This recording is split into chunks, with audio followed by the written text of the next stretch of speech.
Manisha हवालदारला CBI कोर्टामध्ये हजर केलेलं आहे। गॉड म्हणून कुणाचा नंबर सेव्ह केला होता अशी विचारणा करण्यात आलेली होती। मनीषा हवालदारला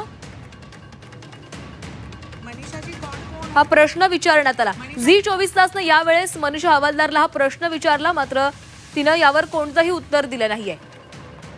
आणि या संदर्भात पुन्हा एकदा बोलणार आहोत। आमच्या प्रतिनिधी उर्वशी खोना आपल्या सोबत आहेत। उर्वशी, मनीषाजी गॉड कोण होतं?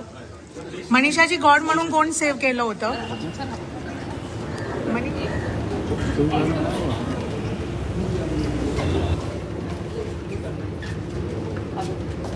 मनीषाजी गॉड कोण होतं?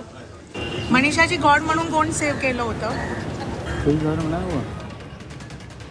उर्वशी, मनीषा हवालदारला सीबीआय कोर्टामध्ये हजर केलेलं आहे आणि ज्यावेळेस त्यांना तिथे आणलं गेलं त्यावेळेस तुम्ही तिथे स्वतः उपस्थित होतात। तुम्ही त्यांना प्रश्नही विचारलात की गॉड म्हणून कुणाचा नंबर सेव्ह केलाय, मात्र कोणतेही उत्तर न देता किंवा लक्ष न देता तिथून त्यांना पुढे नेण्यात आलं।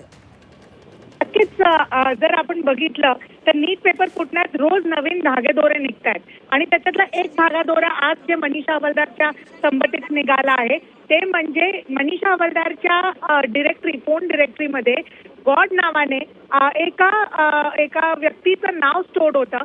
तो जो आहे गॉड म्हणून जो लिहिलेला होता तो विद्यार्थी कोण होता हे गरजेचं आहे बघणं, आणि हा विद्यार्थी तेजस शाह आहे का हा प्रश्न निर्माण केला जात आहे। पण त्याचबरोबर आज सीबीआय कोर्टात इथे दिल्लीत त्यांना आणलं गेलं। 6 दिवसाची कोठडी सीबीआयने मागितली आहे। सीबीआयने हे मागताना हे सांगितलं आहे की मनीषा हवालदार जे आहे त्यांच्या भाषांतरासाठी ट्रान्सलेशनचं काम होतं, मात्र त्याचा जे आहे दुरुपयोग करून त्याने प्रश्नपत्रिकेचं वितरण, सर्क्युलेशन आणि खूप महत्वाचं म्हणजे आर्थिक फायद्यांसाठी असे वेगवेगळे असे गंभीर आरोप आहेत। म्हणून सीबीआयने त्यांना 6 दिवसाची कोठडी मागितली आहे, ज्याचा विरोध मनीषा हवालदार यांनी केलाय आणि त्यांनी हे सांगितलं की सगळे जे मी कॉपरेट करते इन्व्हेस्टिगेशनला आणि सगळे प्रश्नांचे उत्तरं दिलेले आहे, आता काहीच राहिलं नाहीये, म्हणून जे आहे सीबीआय कोठडीचा विरोध केला आहे मनीषा हवालदारच्या वकिलाने। आता अर्ध्या तासात जी आहे हिअरिंग होणार आहे आणि ऑर्डर बाहेर येणार। नेमकं आता कोर्ट किती दिवसाची कोठडी देतोय हे बघणं गरजेचं आहे। नक्कीच उर्वशी, धन्यवाद दिलेल्या सविस्तर माहितीसाठी।